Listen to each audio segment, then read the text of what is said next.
చైతన్య రథం వీక్షకులకు స్వాగతం, నమస్కారం. నరేంద్ర మోదీ గారితో మే 17న జరిగిన తన భేటీ గురించి ఏపీ మంత్రి నారా లోకేష్ తొలిసారి మాట్లాడారు.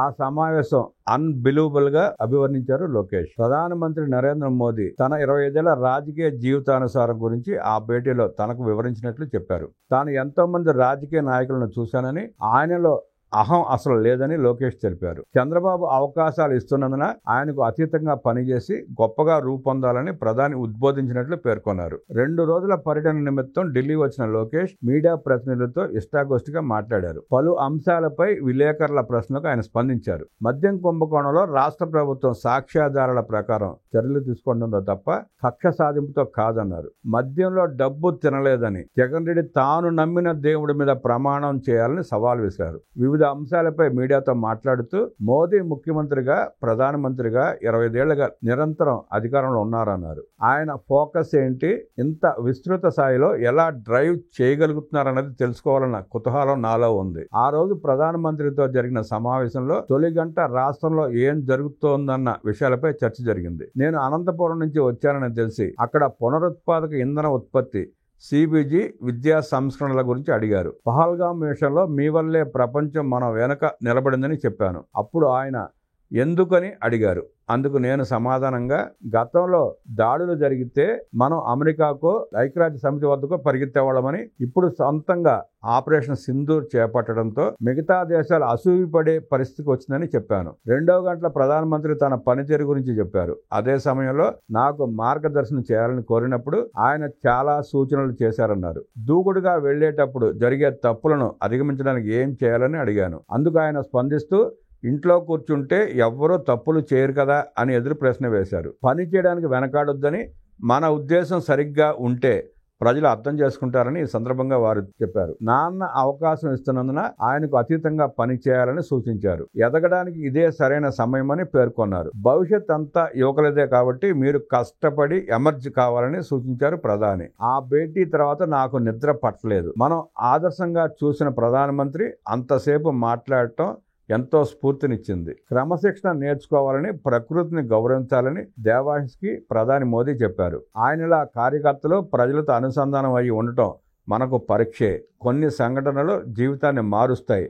అలాంటి వాటిలో ప్రధానితో సమావేశం కూడా ఒకటని నేను నమ్ముతున్నా అన్నారు లోకేష్. సంక్షేమం, అభివృద్ధితోనే గెలుస్తామనుకుంటే పొరపాటు. ఎమోషన్స్లో గెలుస్తామన్నది నిజం. ప్రజలతో ఎమోషనల్గా కనెక్ట్ కావడమే మోదీ బలమన్నారు లోకేష్. తల్లికి వందనం కార్యక్రమం దాదాపు 85% పూర్తి చేశాం. జూలై 5 కల్లా సమస్యలన్నీ పరిష్కరించి 100% పూర్తి చేస్తాం. పక్షపాతం లేకుండా అర్హులైన లబ్ధిదారులందరికీ రాష్ట్ర ప్రభుత్వ పథకాలు అందిస్తున్నాం. మద్యం వ్యవహారంలో తప్పుడు కేసులు పెడుతున్నారని అంటున్న జగన్ రెడ్డి, అందులో తాను ఒక్క పైసా తీసుకోలేదని తాను నమ్మిన దేవుడి సాక్షిగా ప్రమాణం చేయాలని సవాల్ విసురుతున్నా. వివేక హత్యలో మాకు, మా కుటుంబానికి సంబంధం లేదని నేను ప్రమాణం చేస్తా, మీరు రావాలని అలిపిరిలో సవాల్ చేస్తే జగన్ రాలేదు, పారిపోయాడు. ఇప్పుడు మద్యం విషయంలో కూడా సవాల్ విసురుతున్నా. జూలై చివరిలోపు విశాఖపట్నంలో TCS ప్రారంభమవుతుంది. అదే రోజు వారికి ఇచ్చిన భూమిలో శాశ్వత భవన నిర్మాణానికి శంకుస్థాపన చేస్తారు. ఏపీలో అభివృద్ధి పనుల పట్ల కేంద్ర మంత్రులు సానుకూలంగా ఉన్నారు. రాష్ట్రం పట్టాలెక్కడానికి 5 ఏళ్లు పడుతుందనుకున్నాం, కానీ ఏడాదిలోనే ఎలా ట్రాక్లోకి రాగలిగారు. విద్యాశాఖ మంత్రి ధర్మేంద్ర ప్రధాన్ మా శాఖ అధికారులను మళ్లీ రమ్మన్నారు. ఇంత పని ఎలా చేస్తున్నారని అడిగారు. ఉపాధ్యాయుల బదిలీ చట్టం, సీనియారిటీ జాబితా తయారీ, పాఠశాలల పునర్వ్యవస్థీకరణ, తరగతికో ఉపాధ్యాయుడి విధానం, టెక్నాలజీ వినియోగం, లీప్ యాప్ల గురించి తెలుసుకోవడానికి 2 రోజుల సమయం ఇస్తారని చెప్పారు. ఏపీలో జరుగుతున్న సంస్కరణలను తెలియజేయాలని అధికారులను కోరారు. కార్యకర్తల్లో అసంతృప్తి ఉందన్న భావనతో ఏకీభవించను. కార్యకర్తల్లో సీనియర్లు నామినేటెడ్ పోస్టులు కోరుకుంటారు. అవి జూలై లోపు భర్తీ చేస్తాం. అక్కడి నుంచి 2 ఏళ్లకోసారి మార్పులు చేస్తూ పోతాం. మేము వచ్చాక 2,000 కోట్ల ఉపాధి హామీ పెండింగ్ బిల్లు క్లియర్ చేశాం. కార్యకర్తలపై తప్పుడు కేసులను తీసేసేందుకు చర్యలు తీసుకుంటున్నాం. కొన్ని నియోజకవర్గాల్లో ఎమ్మెల్యేలు దురుసుగా ప్రవర్తిస్తున్నారన్న ఆరోపణలు ఉన్నాయి. దానిపై నివేదికలు సిద్ధమయ్యాయి. జూలై నుంచి ఎమ్మెల్యేలకు అవి అందించి పద్ధతి మార్చుకోవడానికి సమయం ఇస్తాం. చట్టాన్ని ఉల్లంఘించిన వారిపై చాలా గట్టిగా చర్యలు తీసుకుంటున్నాం. సాక్ష్యాధారాల ప్రకారమే ముందుకెళ్తున్నాం. ఎవరిపైనా నిరాధారంగా కేసులు పెట్టడం లేదు. చంద్రబాబు నిజంగా కక్ష సాధించాలనుకుంటే 2 నిమిషాలు పట్టదు.